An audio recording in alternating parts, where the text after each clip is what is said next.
Hello, এই শীতে তোমরা কেমন আছো? আমি তো খুব ভালো আছি। এই দেখো, এই গত শনিবার গেছিলাম মায়ের মন্দিরে পুজো দিতে। আমাদের বাড়ির কাছে গোবরডাঙ্গা কালীবাড়ি।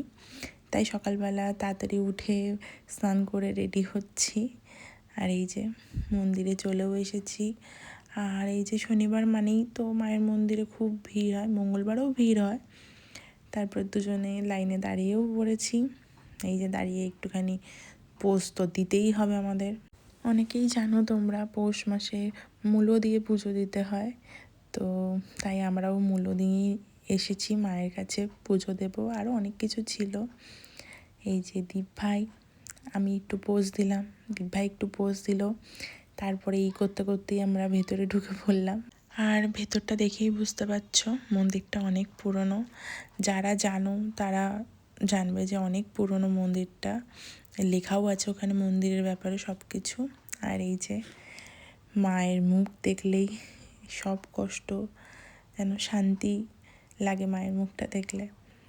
এই যে দুজনে অঞ্জলি দেওয়ার জন্য বসেও পড়েছি।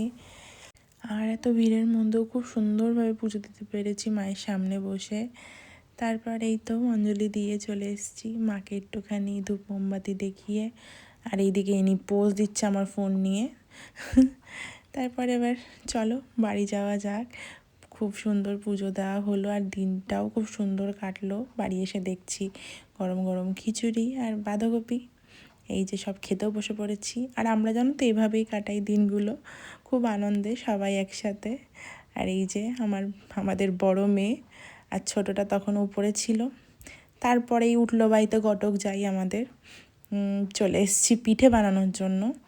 আর এই দুজনে মিলে এই করি আমরা সারাদিন, এটা করি সেটা করি। খুব আনন্দে কাটায় আমাদের দিনগুলো। আর এই যে দীপ ভাই পিঠে করছে, মুগ পুলি, অনেকেই জানো তোমরা নাম। আর এই শীতের সিজনে এটাই আমাদের প্রথম পিঠা বানানো ছিল, যেটা আমরা দুজনে লেগে পড়েছি। আর আমার এই দিনটা তো এভাবেই কাটলো। আর তোমাদের আমার ভিডিওগুলো কেমন লাগছে অবশ্যই জানিও। আর ভালো লাগলে একটা লাইক কমেন্ট করে দিও।